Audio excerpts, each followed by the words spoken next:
Anchor in America, the most watched anchor in America. Thank you for making World News Tonight with David Muir the #1 newscast in America. Time and temperature, brought to you by your local Honda dealer. Now on News Channel 6, federal agents are headed to Hartsfield-Jackson Airport in Atlanta following TSA struggles. Azure News at 11 starts right now.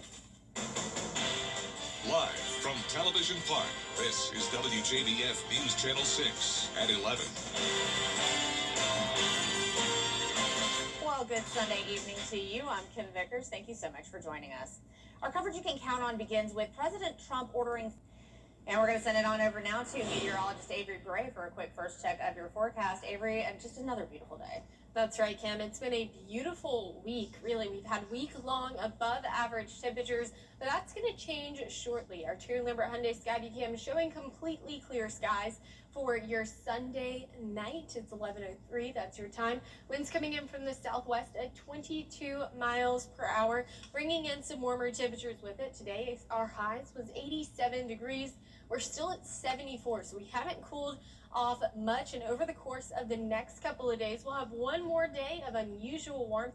87 on Monday. We have a 10% chance for a straight evening shower, just those daytime heating. I mean, just think about that time in May, June, July, whenever we see those thunderstorms basically on a every single day basis. But Wednesday and Tuesday and Wednesday, we cool down significantly to 66 and 68 as a cold front moves through and brings more rain chances with it. I'll have more on that coming soon. Back to you, Kim. All right, Avery, thank you. Well, coverage you can count on. A Richmond County scam case leads to an arrest. 31-year-old Shaliva Hennings is charged with felony theft by deception. Deputies say suspects posed as law enforcement and asked for bond money through Cash App. Investigators say it was a scam. They believe Hennings is tied to a larger group. Deputies say they will never ask for money over the phone or through payment apps. Nighttime lane closures are coming to I-20 in Aiken County. South Carolina Department of Transportation says crews will begin pavement repairs tonight. Work will impact I-20 eastbound between mile markers 1 and 5 during overnight hours. Officials say repairs will expand to both directions in the coming weeks, depending on weather. Crews will pause work during the Masters Tournament week, April 5th through 12th, before picking back up. Drivers are urged to slow down and stay alert for crews in the work zone. Well, taxes are due in less than a month. Well, it isn't Easter yet, but our temperatures keep hopping around. We'll have more on that coming up right after this quick break.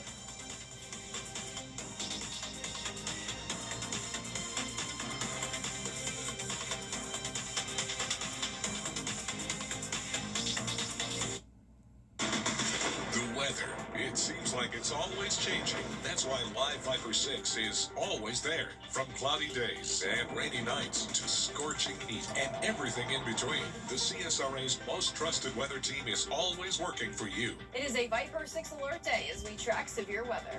So when the weather changes, always stay prepared. Anywhere, anytime. The Live Viper 6 weather team is coverage you can count on for the entire CSRA. On today's episode of Good The News Channel 6 mobile app is now even better. Download it today.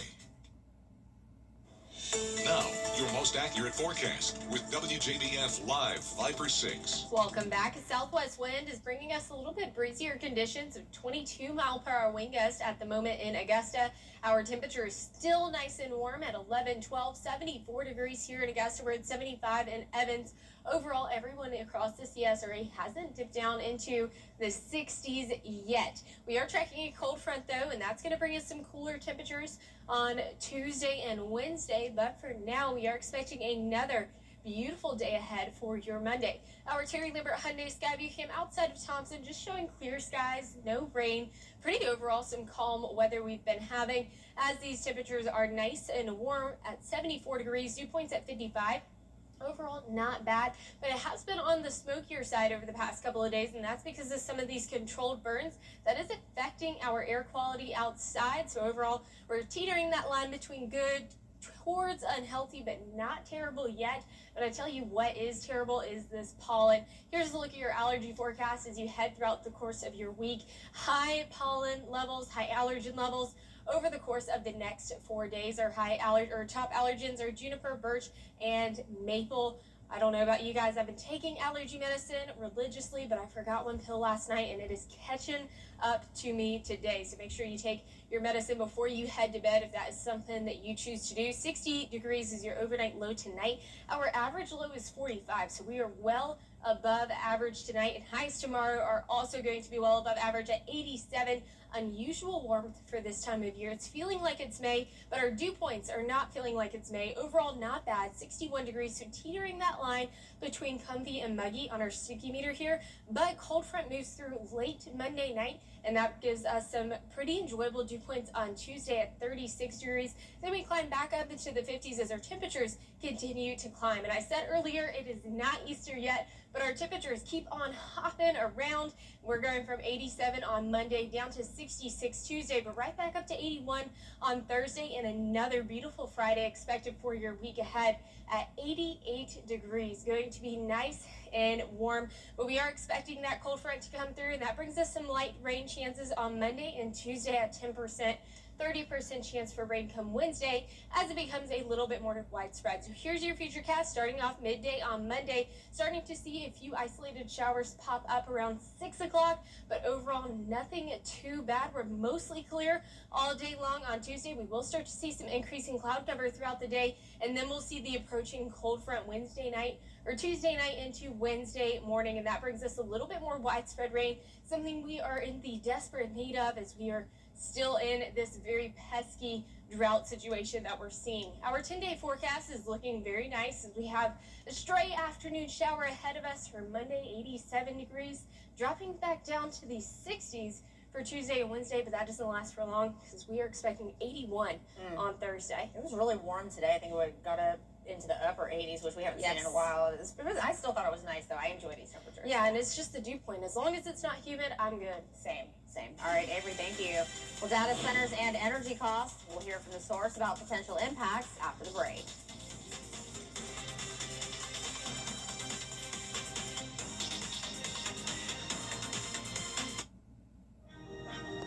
Coming up, North Augusta High School's men's and women's basketball teams celebrate their championship victories. More in sports up next.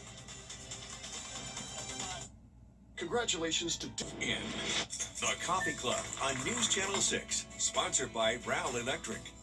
Discover Countersink and Showers price ranges for all your needs, including luxury installations with handicap access. Contact us or visit our showroom today. Countersink and Showers, where quality meets innovation.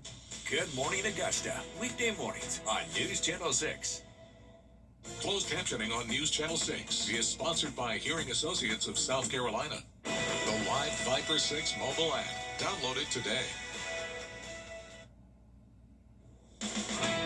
Now, WJBF sports coverage you can count on. Well, championships are hard to come by, but when they do come, you can celebrate.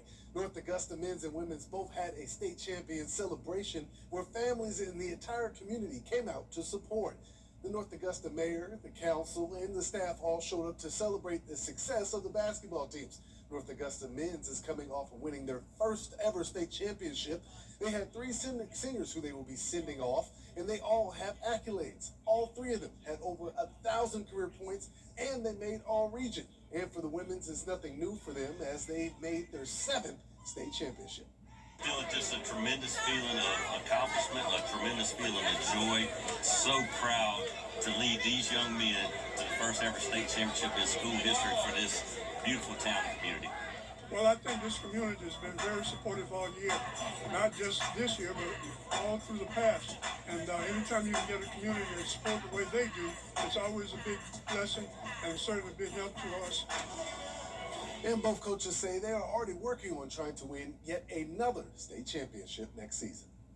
And let's jump into a different sport. USCA women's polo team wins their first national championship title. They defeated Texas A&M 15-6 in the 2026 USPA Division I Intercollegiate Championship, which was in Dallas. This victory marks the first in USCA's history that the women's polo team finished a season undefeated. Out of 35 collegiate polo programs across the United States, the Pacers now hold the #1 national ranking, finishing ahead of several Division I programs. And the Gamecocks are now looking forward to the second round of the March Madness tournament. It will be against the USC Trojans in a battle of who is the real USC. The Gamecocks are coming off a dominant victory over Southern U in the first round, while the Trojans are coming off an overtime victory over Clemson in the first round. South Carolina sits at the 1 seed and Southern Cal sits at the 9 seed. While it may seem easy to many, this won't be an easy matchup for the Gamecocks. They played each other before back in November, where the Gamecocks came out victorious 69-52. So this second round for both teams will be a little different. Tip-off is set for 8 p.m. in Colonial Life Arena tomorrow night. And switching over to golf, the Valspar Championship just finished wrapping up in Florida.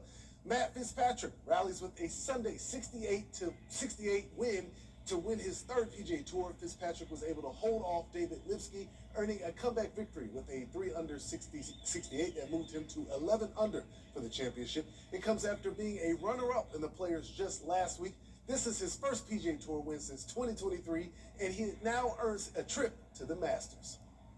And on to the Goodyear 400 in Darlington. With 28 laps to go, Tyler Reddick passes up Keselowski to take over the top spot. Reddick ended up staying in front the rest of the way. He secured his first career win at Darlington and his fourth trip to victory lane in 6 races this season. I feel like when I go to Martinsville, I'm lucky to stay on the lead lap. I mean, I might be going in there with confidence, feeling like I could win, but I could be wrong. But we've been able to get it right more times than we've got it wrong, and we can just keep this up. Again, we're going to have more power in Martinsville, so I feel like I just got a good understanding of what I need to do to make the tires live and make the moves in traffic. So You're exactly right, Larry. Well, that next upcoming race will be the Cookout 400, March 29th. That's a whole lot of winning right there. There's a whole lot of left turns right there. All right, Allison, thank you so much. Well, after the break, Avery Gray gives us one final look at the forecast. Plus, we'll take a look at a story out of Tennessee that will surely warm your heart. Stay with us. Dentistry is one of... We was riding down the highway, the logging truck turned, the logs came through, hit me in the head, and hit my daughter-in-law in the face. I had saw Austin's commercial on TV. I looked his number up on the internet, and he got right back to me. He treats you like family. He makes sure that you know what's going on from the beginning to the end. He sticks by you. You could just focus on your health and getting better. He is an awesome lawyer and a wonderful friend. The can't miss deals of the season have arrived with Hamrick's biggest sale of the year. Like Alfred Dunner Spring Coordinates for $22. My Pillow 2-pack, just $30. Coffee Pods, $18. Judy Blue Denim and Shorts, 30% off. Select dresses, $15. Sensor Bright Lights, $18. And Garden Flags and Sass Mats, just $4. There's no sale bigger and no savings better. The biggest sale of the year, only at Hamrick's. Welcome back. Here's a look at your 10-day forecast. 87 is your high for Monday. Going to be a nice day, possibly for a straight afternoon shower. We then have a cold front come through. 66 is your high on Tuesday, but we are hopping right back up, kicking the heater back on to 81 on Thursday, 88 come Friday. Going to be a very nice week ahead. Every time you say hopping, I think of that Easter song, Hippity Hoppity Easter. Yeah, every time you said that tonight, this goes through my head. Well, Brittany Smith in Tennessee tracked down her DoorDash driver named Richard after she saw him delivering her order. She learned that he was 80 years old and was delivering food after retiring to help cover expenses after his wife lost her job. That's when Smith decided to do something about it. She launched a GoFundMe campaign titled Give Richard a Chance to Rest Again, and it's already raised over $600,000 in just a few days. It is so sad that, you know, people are in this situation where they're in their 80s and they have to work, whether it's door dashing or continuing their career or working at Walmart just so that they can pay the bills. But there seems to be like an influx of people on social media. They're seeing, you know, these folks that should be retired that have to work, and they're working in jobs that are, you know, physically tough. Right. And they're doing these GoFundMes, trying to help them raise money. DoorDash is a very interesting choice for him because that's a lot of work right there. To grab those meals and go up and down porches. And then having to navigate. Could you imagine having to navigate? And he must be really good at his phone if he's got to navigate all of that at 80 years old. Oh yeah, and he's moving slow too. So I mean, at least it's not instant cart where he's having to go take groceries, like tons of groceries. That would be probably a little too much. Way to go, people! Like way to go, humans, to make that happen for him. His wife has a good man. Yeah, yes, she does. Brittany, good for you. All Yes. right. Well, that's all we've got for now. Make sure to tune in to Good Morning Augusta for all your news from overnight. Have a great night.